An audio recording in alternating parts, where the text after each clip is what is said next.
that we created last time. Welcome to Big Fish.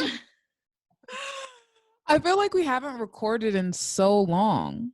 Right? It's been yeah, it's been a little minute. And I haven't talked to you in forever, like outside. I know. I know.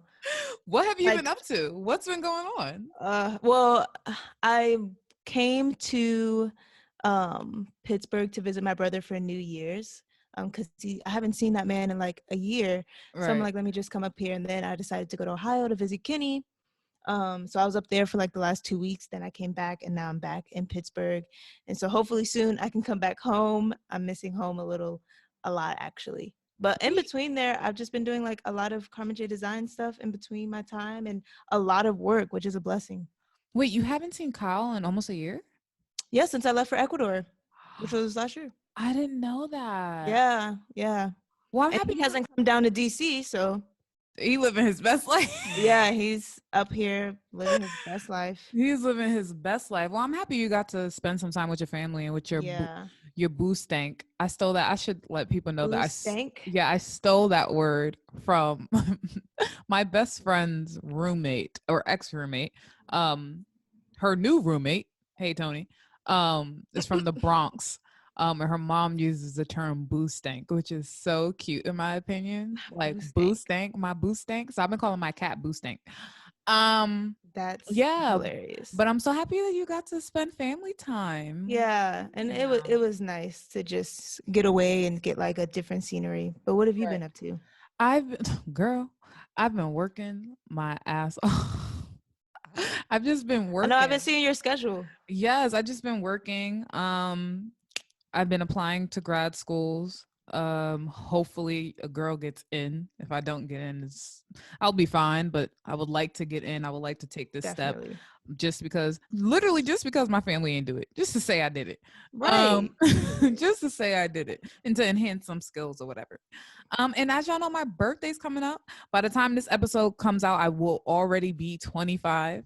How does that feel? 25? Like, do you even feel like you're 25? Like, what is that for you? I've never felt pressure to be an adult in quotes, because what the hell does that even mean anymore? Yeah, I've never felt pressure to like get married or to have kids for some reason.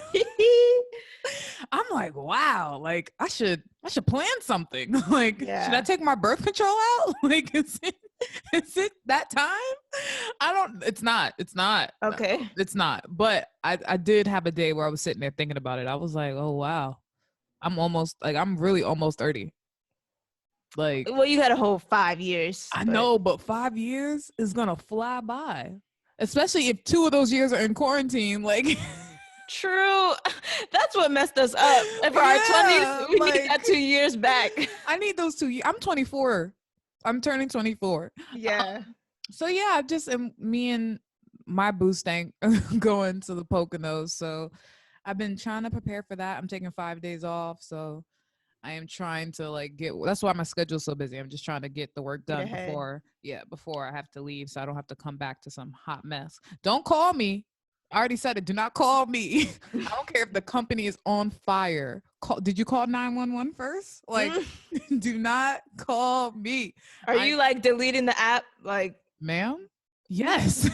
First of all, I deleted the app on Christmas. Like, I deleted the app over the holidays. Yeah. I'm using my PTO. Like, this is my PTO. Yeah, no. The app will be gone. Like, and we hired somebody within my vertical that can actually still do work while I'm gone. So y'all don't need me. I'm good. So yeah, that's what I've been up to. But I'm actually really excited for this episode. This is the second to last episode of the season. I know. I feel like we said that last time, but we being I know, but we being like we being dead ass this time. We just had to cover this topic before absolutely the season ended. We will get into how this topic sort of came up. It came up because of Carmen, and Carmen can explain what happened that day. But this is episode 11. Black male privilege ?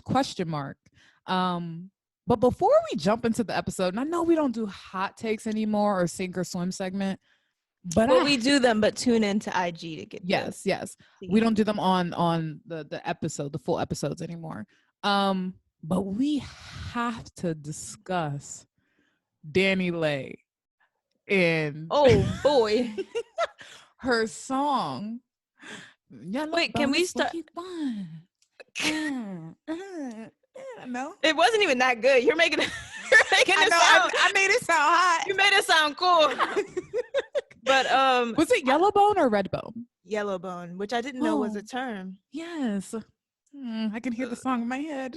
Look at Carmen. But what I like, it's really frustrating because I actually met Danny Lay. Before Yellow Bones Unite. Maya. Please don't do that to me. Do not do that to me. I'm just playing. Go ahead, Carmen. But I met her like maybe 3 years ago now. My junior year of college. Oh yeah, she opened up for Wale, and I was like running the concert, and actually got her like Applebee's and like or whatever.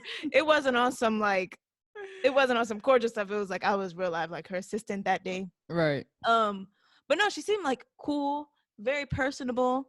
At that time, I really liked her music. She had worked with Prince at that time. She had a co-sign from Aretha Franklin before she passed. Like, she was on her way to being something. Not saying that she's nothing, but like when I heard her most recent stuff, like even before Yellowbone, I was like, wow, this just seems like trash. And not even that it was trash. It was just like, I know this isn't you. Like, I know you're trying to play up to like a label. So I'm like, I'm really, when people were asking me like, oh, what do you think of her new project? I was like, it just feels like she's trying too hard. Right. And it has ever since. Like, so when I heard the Yellowbone, I was just like, it sounds like her other work. Like it sounds like her other work. Just like the problematicness was on 10. Yikes. So I got introduced to Danny Lay through you, because when you were like, oh, Danny Lay's opening up for Wale, everybody was like, who is that? And right. You showing us like her YouTube videos and her songs, etc. And then at some point she ended up getting more noise surrounding her. And I think it was the Drake. Yes, that's what it was. Because of Drake and My Little Baby. That's the song. Yeah, I didn't really. Well, a lot of people like that song. But me personally, and I actually talked to Devin about this. I talk about Devin every episode. I never thought that she was that great as an artist, like ever. It was giving really like J-Lo, like the songs are okay, but you can dance though. Like right, yes. Like she's talented, but I don't know if singing is her talent. Right, I agree. Which is fine. That's nothing to do. But the thing is, she doesn't really sing. It's like yeah, it's talk singing. Yeah, yes. Yeah. So I was just like, I don't really get. Like, I would hear people be like, her album is so good, and I'm like, is it? She's talking. But that is irrelevant to the issue at hand. When I first saw all of this happening, I had no idea what was going on. I had not been on Twitter for a long time because I've been so busy. And I saw this one tweet that was like, the irony of Danny Lay making a song about being light-skinned when the baby's still in love with his dark-skinned baby moms. And I was just like, what is happening? Yeah. I was like, what the hell is happening? And I think I saw I didn't see her apology. I did see her apology, which made it worse. Which we'll get to it. What I saw was a comment on the Shade Room. I don't follow them anymore because they're kind of toxic, but sometimes I check back just in case I'm missing something. Especially with drama, I'm like, okay, I know they're talking about Absolutely. it. And I saw her comment standing 10 toes down on the song about being 12 toes down, webbed feet down, like on some y'all too sensitive. Why can't I make a song about empowering light-skinned women? Da, da, da, da, da, da, da, da. And I was like, oh. And then I heard the song, and I was like, I know you are not defending. This is the hill you're willing to die on. This is the hill you're willing to die on. I wanted to be like, sis, this is not the song I would have been defending. That song, like outside the colorist context, it's just trash. That song is trash. Who mixed that? You know, I saw on Twitter, someone was like, it looks like that the guy that was like, all I want a girl, and think me want a girl. I know what you're talking about. Dead ass though. Like I was like, yo, this is not okay. What are your thoughts, Carmen? As a light-skinned person. Don't do this to me, because I'm y'all just already know I'm just on behalf of the black light-skinned girls. We do not approve. Oh, And fair. That's a good like, nuance to point out. The fact that she's not black. Dominican? Yeah, and that was another thing we had to learn, which I'm glad we have that episode with Catalina. She actually touched upon this, that like Latinos can be white. Right. Like it does, like, yes, you may look like you're from like South America or wherever you're from, but at the end of the day, there's whiteness in that. Right. And I feel like Danny Lay tried to play up to her ambiguity of being, tan, but at the end of the day, her parents are white, which makes her white. Which means and I think for like this yellow bone, and she's been saying the N-word and like all this other stuff, so really capitalizing off of black culture, and that is not her culture. Yes, you're Dominican, and yes, that has strong holds to like black culture, and a lot of Dominicans are of African descent, but a lot of them are not. So yeah, I also thought y'all been peeped that. By y'all, I don't mean you. Her saying the N-word. I thought, because I was looking, I was like, oh, but says Dominican? Maybe she's Afro? What? She's Afro-Latina without the Afro. Okay. So my thoughts on this, like, why do I have to explain this? Like, why is this a topic of discussion? So let's just be very clear, because I really don't have time. I mean, I do have time, but I'm not going to spend time, 15 minutes on this topic. Light-skinned Black women are often empowered. Period. That is a fact. Yes. You do not need a song specifically dedicated to light-skinned Black women. Period. Like that is just a fact. We have the songs. It's like, let's say like, oh, you want a song? The Black rappers have done it time and time again. Just go back and listen to those. Like, there's songs out there that already exist that talk about this. Not even just the songs, but like ads, like the music videos of the song. Yes. Do you remember I wrote that article about the song? I forget what the name is, but when they're like, "Hola, cómo está?" She said, "Konnichiwa," and they're naming all the different countries. Every woman, even though he was naming all those different countries, every woman in that video was light skinned. Yes. Like, why? What? Like, the fact that we're even having this conversation, and her apology. She needs a publicist. I will say that. Like, her apology was, she didn't apologize for the song. No, she didn't. And she still didn't get it. Like, I didn't intend to be colorist. I wanted to make a song for my light-skinned baddies. You still don't get it. Like, you just don't. Yeah, you totally missed the mark. Yeah, you just totally missed the mark. She also reposted The Breakfast Club, which problematic, and they were like gaslighting the whole situation. Like, what's the wrong with being proud of who you are? And and I'm like, this is why y'all get canceled every other week. Charlamagne on the air like, well, dark-skinned women have songs empowering them. They need it. I'm just like, they're left out of everything. And this is why we're having the episode about Black men. Like that right there. And that reminds me of like when Brown Skin Girl came out, and I had conversation with a couple of my friends, and they were like, no, I think she means all Black women. And I was like, no, I actually don't think that she meant all Black women. Like, while I think, and I hope, I can't say that I know because I don't know Beyonce from a can of paint, but while I think and I hope that like she would always want all Black women to feel empowered, I think that particular song was specifically for dark-skinned brown women. Yeah. And I think that she confirmed it. She said it, and she confirmed it when she released the video. Absolutely. And it was all dark skin Right. Brown women. And I just sent it to my friends and didn't say nothing. I just sent it and let that do the talking. You Like stay I doing just that. I'm gonna just drop this here. and just leave. And they ain't say nothing. They was like, oh wow, that's cute. Is it? Is it cute?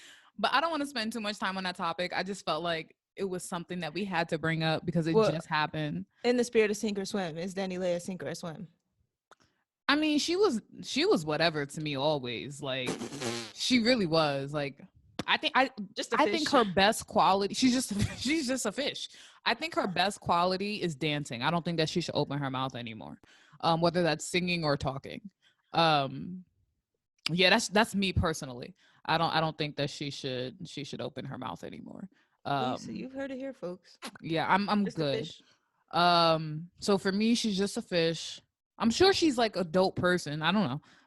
I'm sure it's like, and that's another thing. I feel like people are so quick to be defensive when you call, like, oh, that's a racist statement or that's a colorist statement. You can still be a good person and have said something fucked up. Like, doesn't mean you're a bad person, but you can still acknowledge the harm that you caused with your words. And that's the issue. There was no acknowledgement. And you dating the baby, a chocolate man, yeah, does not justify you being colorist. And I thought we knew this. I thought people knew this. Not to say like, I thought y'all know, like saying I got black friends, I have a black boyfriend, I have mixed children. I thought y'all knew that. Like that means nothing. But I guess we're not there yet. It was like her response was really giving all lives matter. Like, yes. Yes. Like your response is really getting all lives matter. We know that light-skinned women are beautiful. We get told this absolutely every day. Like you do not have to. We don't need songs to remind us. We are good. Like it was very all lives matter. Like it felt like we really had to break down. Like, you know, do you remember? When Black Lives Matter first came out and the way that people used to break it down to folks, like when you go on a cancer walk, right? You go on a cancer walk that's specifically for breast cancer, but it doesn't mean that other cancers don't. Yes, that's what I felt like doing to her. Like, yes, what? Like, I don't. Anyway, again, don't want to spend because now I'm getting mad. Don't want to spend too much time on this topic, but I just had to quickly address it because there was too many people that were confused on why that wasn't okay. And again, outside of the colors thing, don't release that song, bro. Like, leave that in your drafts. Like, yeah, I thought that was the consensus. Yeah, please. I don't know if you're ever going to listen to this. Please just leave it. Leave it on Triller where it was. Not leave it on. First of all, does people still use Triller? Why? That was her first mistake. Why are you on Triller? I don't know, guys. I like Triller. No. I like Triller. No, that was your first mistake. But anyways, enough about Danny Lay. Let's get to the actual episode of today. Black male privilege ? Carmen, do you want to talk about how we decided to talk about this topic? I believe it was a Thursday morning. And it was a clubhouse room that had been opened the night prior that just, I guess, was still there the morning. And it said, they usually are. Right. And I think the title was like Black men have privilege, like affirming the fact that they do. And a woman had started the clubhouse. And when I jumped in, I was expecting like intelligent conversation, like some education. But it was actually really like manipulative. A lot of the guys in the room were just like, this is the problem with the community. Black men don't got no privilege. And then they use, y'all know how they get. When we get pulled over, we the ones that's okay. Not black men don't got no privilege. That's how it was. And then it got real like Hotep-ish. Like it just got real problematic really fast. And there was a lot of manipulating, like, but why would you think that when blah, blah, blah, blah, blah. And it's like Black women are telling you that you have this privilege and Black women are trying to educate you and you are trying to manipulate the conversation saying that like that's not true. Right. So that was my issue with it. And I think there is a conversation to be had, but there needs to be a productive, intellectual conversation behind it. Hence this Big Fish episode. Yes. Yeah, Carmen texted me. I think Carmen was like Maya and just sent the screenshot of the room. I was like, why she sent me this? Because now I have to go in and listen to this tomfoolery. And I went in there and I was stuck just because like I was in almost like disbelief of what I was hearing. Actually, was I in disbelief? I don't think I was, because a lot of the times when I'm attacking sounds aggressive. When I'm holding black men accountable, I don't want to say Right. attacking. When I'm holding black men accountable on Twitter, some of the things that they say to me is what I was hearing in the clubhouse room. Um, but at the same time, it still kind of shocks you. I'm like, damn, y'all really think this, huh? Um, so we're gonna unpack that on this episode. So I kind Yeah. of just want to jump right in with the question, like, does black male privilege exist? Yes. And I have a And checklist if you we have a can go through it really. you Yes, have a I have, checklist. and it goes deeper into like each category, but I do have like where they have privilege in. Oh, so my next question was going to be, if so, how would you describe it? So I guess we can describe it using your checklist. Yeah. So the first thing is they have privilege in leadership and politics, Mm. which is almost a given because men are mostly in politics, and we know that as fact. So the next to that is black men, and they've also been the ones that have headed like power movements, civil rights movements. Like they've been the victors in the history books. They've been the ones that have always been talked about.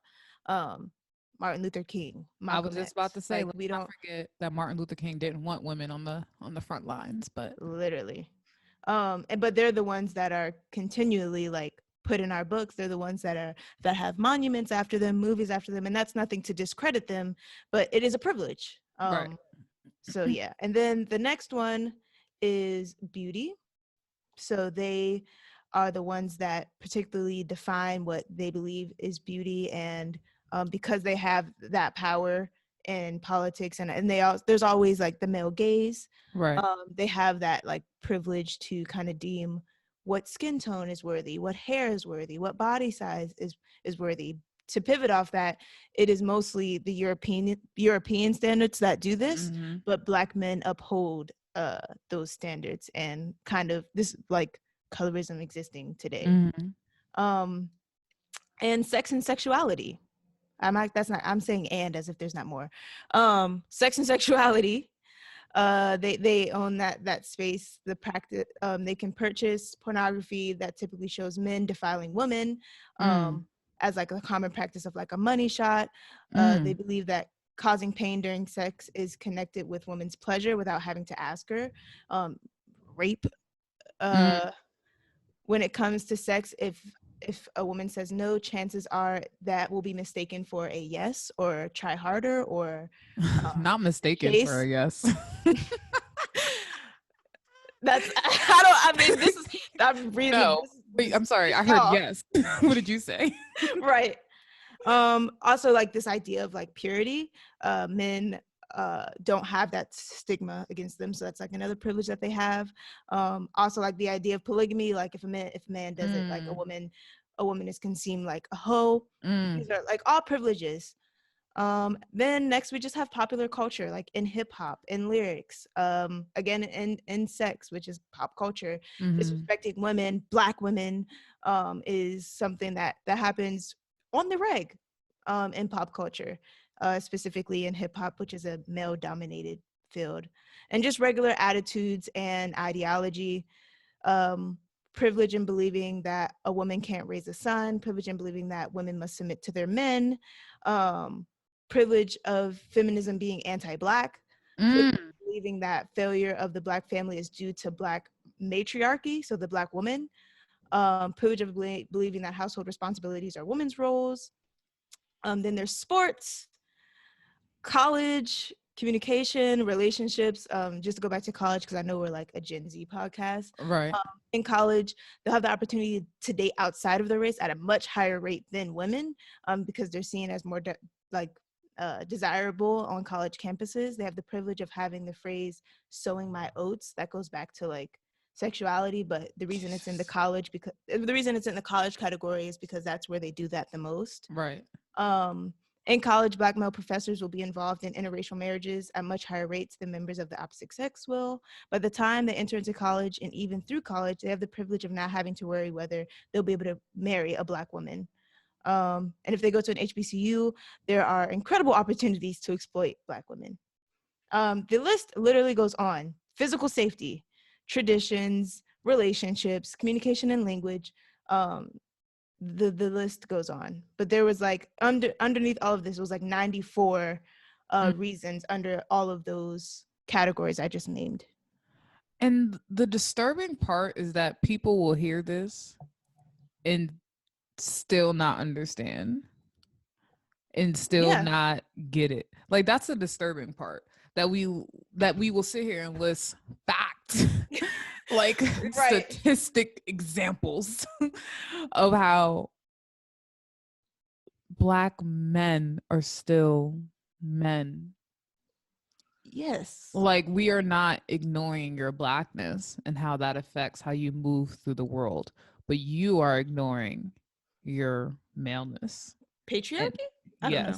And how that affects how you move through the world. So my question is, does this and how does this affect how Black women see or interact with Black men?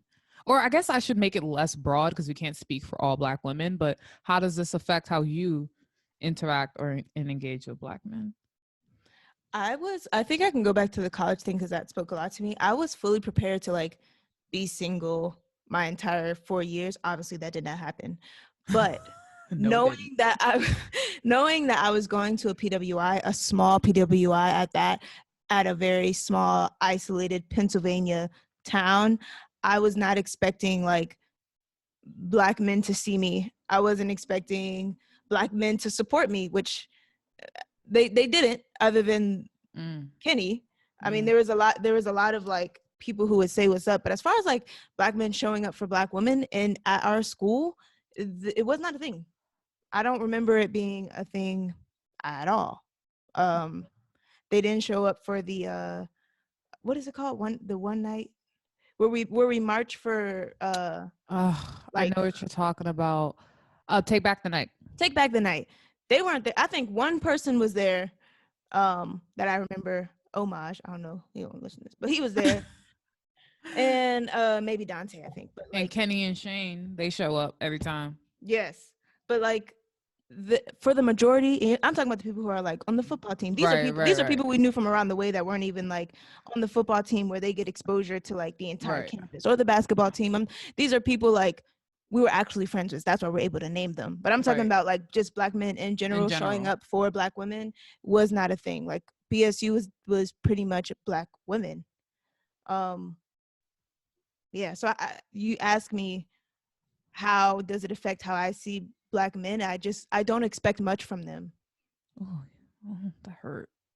So yikes, that hurt. For me, I kind of go into I expect to guard myself and to make sure I'm not disappointed more often than not. I kind of just expect all Black men to be hoteps until proven otherwise. Guilty. Yeah. Until proven innocent. Which is not, I am not saying that is a fair assessment, because I am sure that not all Black men are hoteps. Right. I'm assuming. But because of how they've been, what's the word? Cultivated, socialized to engage in patriarchy, they're not going to see things how we see them, which makes sense, right? To some extent, it makes sense. Like when you're a fish in water, do you know you're in water? Like we say the same thing about whiteness. Yes. About white people not being able to recognize their privilege because they're living in it. But the disturbing part about that is I make that comparison and they don't see it as the same thing. Like when I'm like, you're living in it, you're not going to see it. Yeah. No, that's different. I'm still Black. Right. But your maleness though, like let's not forget that. And I think that's something like we definitely have to touch upon, is that they feel like we're attacking their like race and the idea of like them being privileged as Black men. But I think when women are talking about Black male privilege, we're talking about them being men still. Yeah. So I think that's the biggest thing, is that I want you to show up on that front, show up on like supporting me on the front that like I am discriminated against because of my gender. And yes, we share the same similar experiences as far as our race, because we're Black. And I'm not discrediting the fact that you have privilege assigned to your race. I'm talking about your gender. So yeah. And I think it's so interesting because something that somebody brought up in the clubhouse was that Black women being in the forefront when it comes to like receiving education was an example Yes. of us having privilege over them. Let's be clear. Being able to go get an education, a secondary education, to get your master's, your MBA, like get a secondary degree, that is a privilege. It is like you have the ability to go and continue your education. There is privilege in that, for anybody. Systematically, y'all still have privilege. Yes. And let's not Like, forget that men were like allowed to go to schools and were actually told to go to schools back in the day. yeah, don't be mad because we playing catch up. Right. Don't be mad because we surpassing you now. That privilege still exists. Like the Right. conversation, this is such a hard conversation because and I think there's a lot of pauses because there's so much running through my head right now. Like there's so many ways in which Black men could be better. And I don't want to sit here and like look like we're attacking Black men and we don't have a Black male on the show to like defend themselves. But there are just so many ways that Black men can better show up for women, Yes. and actually hear Black women. Like I think the most disturbing part about it was like all summer we heard protect Black women, listen to Black women. Black women have been holding us down. Black women led the movements over the summer. But y'all wrong about this though. Like that's just Yeah. that's it's very interesting to me. It is very interesting to me. So I'm curious to hear. I don't even want to ask this question because I know my answer and the answer is simple. What can Black men do better to support Black women? I mean,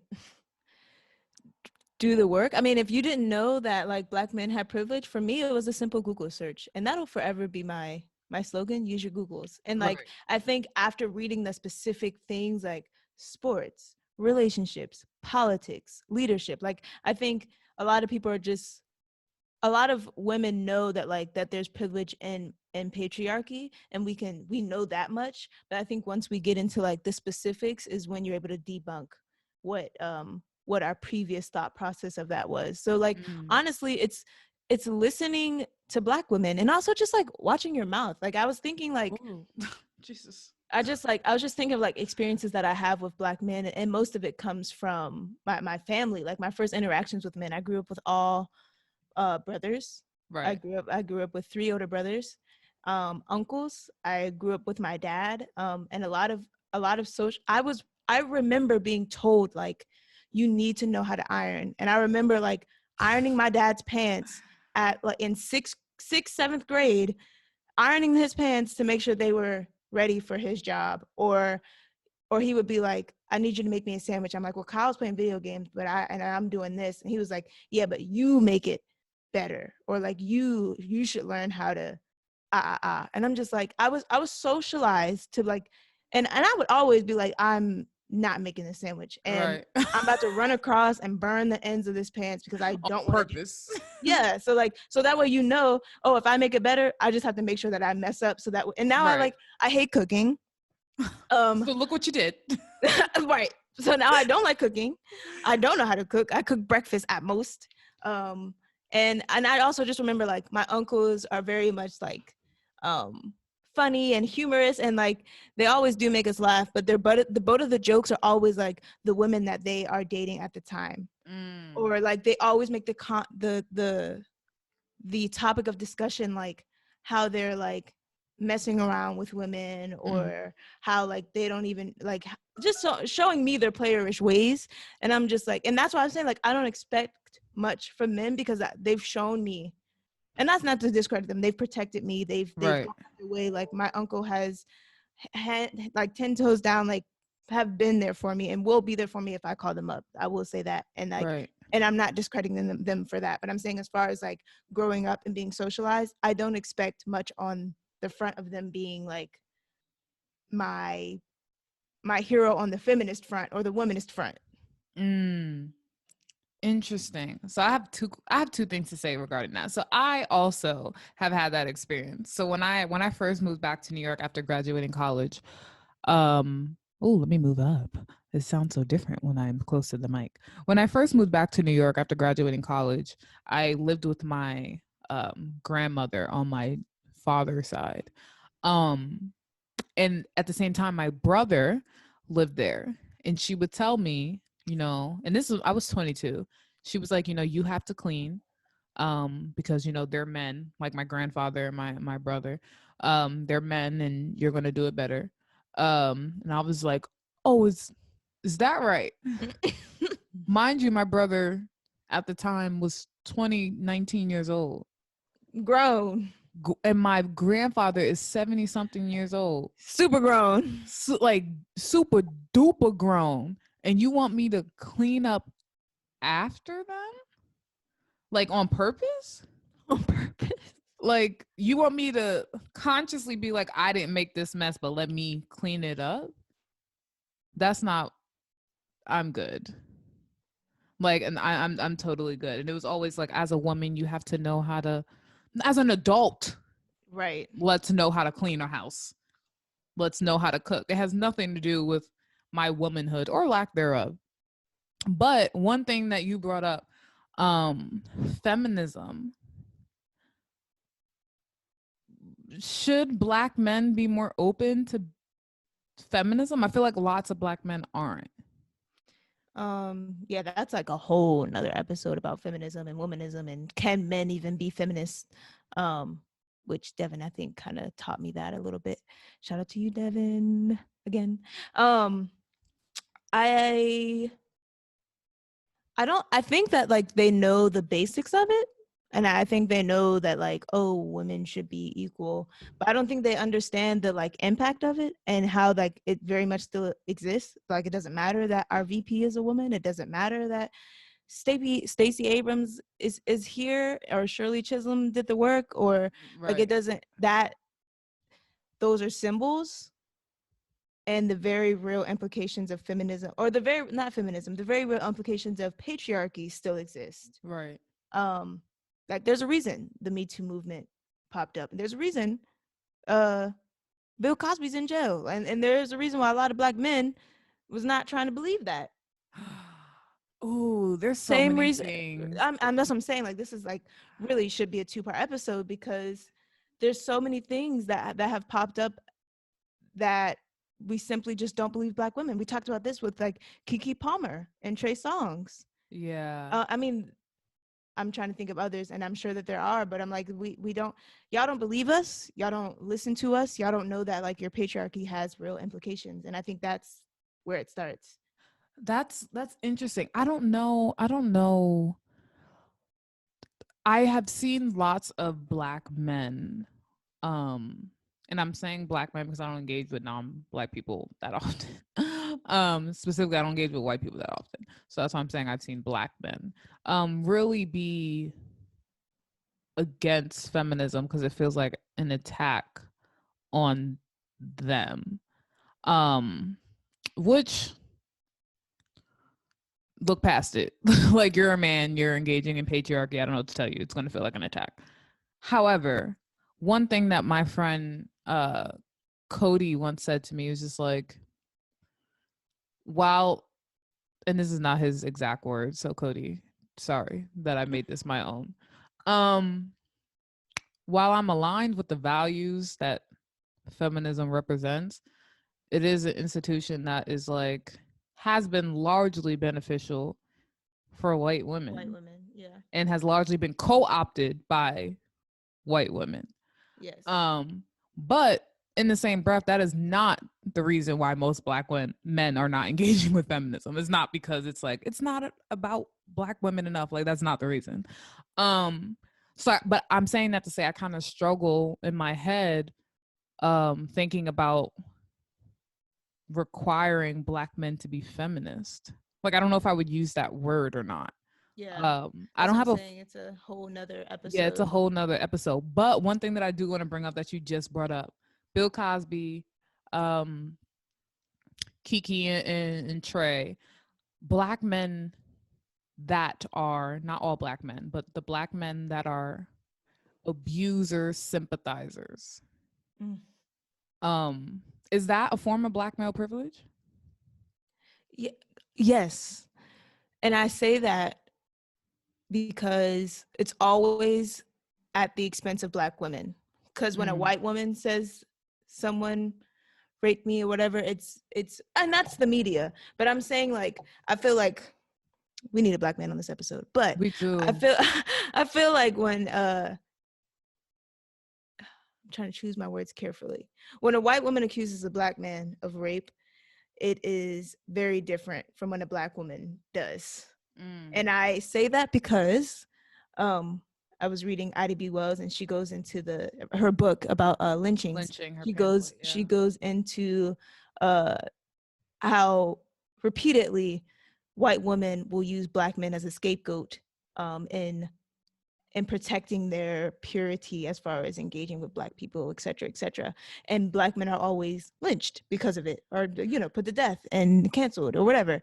And it still happens today. It happened to, like, the football player Winston, where a white woman accused him Winston of, Duke, right?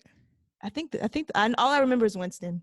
It might not be Winston Duke. I think that's he's a football player. He's actually made it to the NFL, but wasn't about to, and like about to lose his whole career because a white woman lied on him. And it's like, at that point, that it's hard to differentiate. And I'm always like, you gotta do the research on those ones, because it happens. It still happens. But when a Black woman does it, I'm 9.5 times out of 10 toes down that she's telling the truth. Because right. What you gotta lie for? What do you have to lie for? Right. So I was sitting here thinking about it while you were answering the question. And I think I gathered how I'm going to articulate my thought. The Black male privilege in being an abuser sympathizer, in my opinion, sort of comes from this idea of we have to protect Black men because they're Black, because they deal with so many struggles in the real world, and because they have to face racism, and because they have to face potentially being gunned down and murdered by police, that it is our duty, when we can, to maintain the integrity of Black men, even when they do not deserve it. And I hate to use this example, but I'm gonna use it. Okay. So Kobe Bryant, as I we knew all know, you were going to do that. I knew you were going to say that. I don't know why, but I knew you were going to bring this man up. Kobe, the anniversary was yesterday. Literally. Kobe, but this is coming out on Tuesday, so it's fine. Kobe Bryant, as we all know, was accused of sexually assaulting a woman. And admitted. Yeah, I think he had to allocute to avoid going to trial. Where the Black male privilege comes in to this whole like situation, because the situation is long, right? Like, it happened a long time ago. It came back up after he died with the whole Lisa Leslie interview. That's her name, right? The basketball player. With Gayle King. Where the Black male privilege comes in is a man was accused of sexual assault, but somehow got turned into Gayle King, a journalist whose job it is to ask questions, being in the wrong. For asking questioning. Yes. Which, like you said, questioning the integrity that, like, as a collective, we have deemed him as beyond that, as we don't talk about it because we are preserving Black male patriarchy.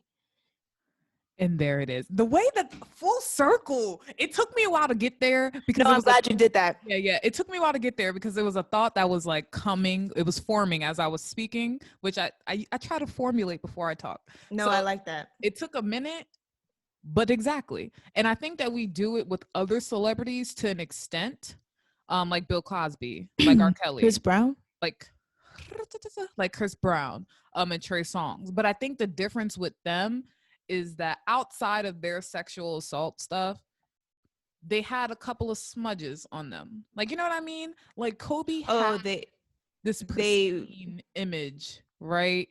And on top of that, he had just died. So like I think people felt so inclined to defend this man and his integrity as a black man, ignoring the fact that he was accused of sexual assault. Like to me, that is a privilege. Is it not? yeah.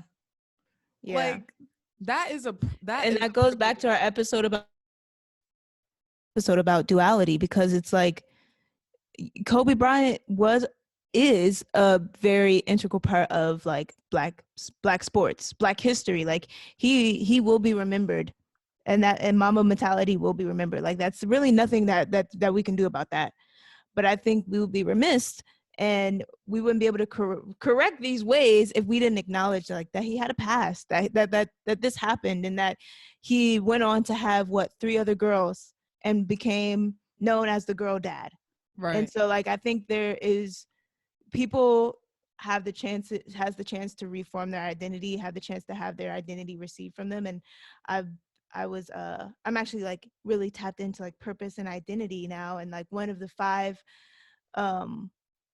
lies of identity is I am nothing more than my worst moment, and I'm nothing less than my best moment. And those are like 2 out of the 5 lies about identity. And Text so it's me really, that. That's hard. I will. It's on my Instagram That post. is But yes. hard. Text me that. I gotta remember that. But it's like you're not what you do. You're not what you have. You're not your best moment. You're not your worst moment. And it's like, but it all has to be, talked about. It all has to, in order for us to move on, it has to be addressed. Like, Right. Right. Absolutely. And I think, and going back to your point about duality, people really need to realize that he is a dad and he was a basketball player and he was a husband and he was um charitable, yes, but he also could have caused harm to somebody. yes, And it is black male privilege and male privilege also that we get to ignore or try to erase. and try to erase that part of it and focus on all the other stuff. Yes, that's And very to be dangerous. clear, That is so dangerous. it's dangerous. And to be clear, like I'm saying all this, but Kobe was also an integral part of my life. Like as a black woman who only has black brothers whose dad was not in the photo, Kobe Bryant played dad to my brothers as well as a bunch of other black men. So like very much integral part of my life as well. But that is a part, and people would probably deny this, and I don't think that they should. That is a part of his story. Yeah. And I don't know this man, but I feel like if we were to ask him if that was a part of his story, I would hope that he would say yes, because I would hope that it was a lesson learned. I would hope that you use that as a lesson learned with your 3 daughters that you have, 4 daughters that you have. 4 daughters, yeah. Like if you didn't go through that, like if you went through that situation and didn't take something from it and end up having 4 daughters and a wife and you have a sister and you have a mother, I would hope that is a part of your story, because I hope that that then affects how you are treating them and how you are telling and what you're telling them on what's acceptable behavior and what isn't. Yeah. So that is a long way to say that I do think that being an abuse sympathizer is in a way black male privilege. Yeah. Or the fact that you can do that and save people's like type of reputation, images, and try not to really harp on the fact that there's some toxicity in there. Right. Like, and like Snoop Dogg, I don't want to harp on the Kobe situation, but like the fact that Snoop Dogg was able to go on Instagram and call Gail a dog-faced bitch, and people was like backing that. Right. But the same people that are now hashtagging girl dad. Isn't that something? Like, your misogyny is kind of, your misogynoir specifically is like maybe that really should be showing. the episode title. I know, misogynoir, because it's really just turned into for the hate of Black women. Yeah, this was a good episode. This was a good episode, but it does suck because, like, I know for me, I'm never gonna not date a Black man. Oh, period. Oh, I didn't know. Sorry, should we clarify that? Yeah, it was always Black men for me. It's still Black men for me, and I really hope that's the difference between us, though. Like, right? We're still. That's the difference between us. Like, we know y'all duality. We know what we know your potential. We know what you can become, and we still, time and time again, still will have your back. That's the difference between us. Carmen, that made me uncomfortable. She said that's the difference between us. I didn't like that. I don't like that. I don't like that. I don't like that. But yeah, like I don't want people to take this as us attacking Black men. But I just want to point out where y'all need to hold yourselves accountable. Just like y'all be quick to tell women what to do and where they need to be better. Y'all are not above reproach because you deal with racism. That's basically what it is. Like, that's not how that works. You still have privilege as a man navigating through the society. But I think what also gets, I know we're trying to wrap up the episode, but I think what also gets sticky is that in the same token, yes, they have privilege as a male in this society, as a Black male, that intersectionality, they are often harmed and viewed as a threat. So I think it's hard for them to differentiate the maleness and the intersectionality of being a Black male. Yeah. We got to do this with, we should swap out a representative for Carmen, a representative for you, but make it Black men. Absolutely. We definitely should have had a Black male on this episode. I think that, dang, next season. We can always continue this conversation. Definitely. There's a lot more that the Black men and Black women need to discuss together. So I'm sure we'll be able to have that. But as Black women, we also wanted to just share how we feel. This is the space for that. Y'all had y'all time in Clubhouse. That's what y'all had y'all time in Clubhouse. I was gonna raise my hand too, but I was like, let me save all the gems for the podcast.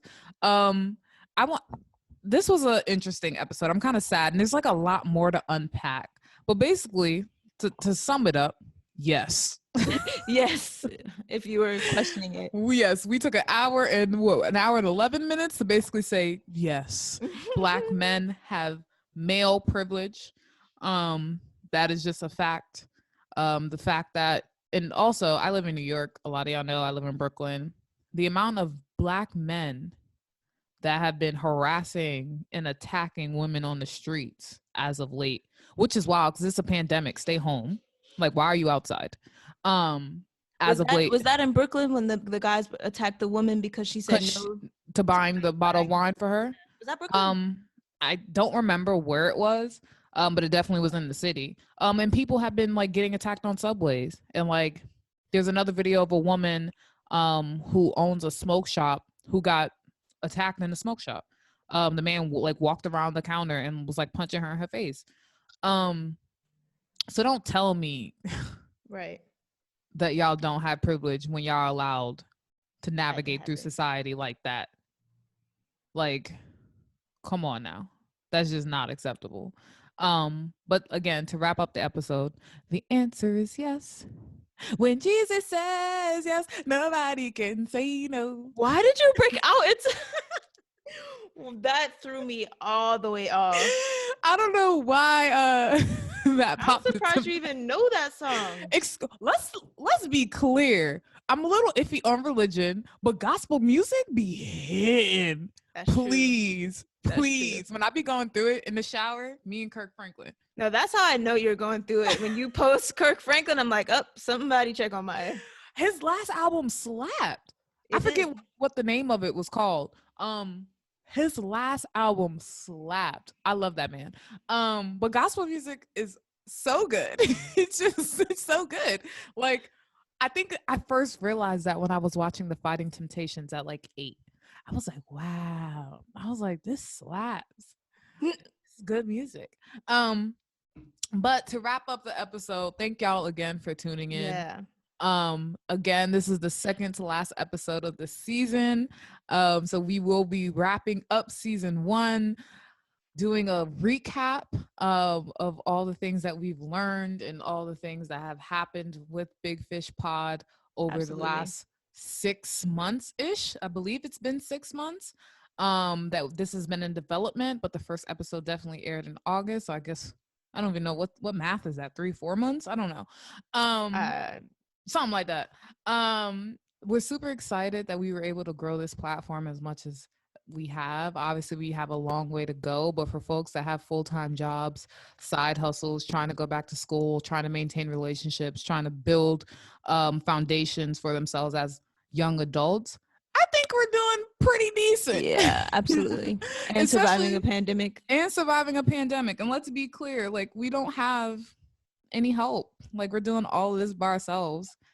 Graphics, editing, everything you see, content creation, like content planning, content calendar, like all us. And I'm not complaining because I'm proud of us, but I say all that to say is we could have had 50 followers right now and I'd still be happy just because we did the damn thing. Yeah.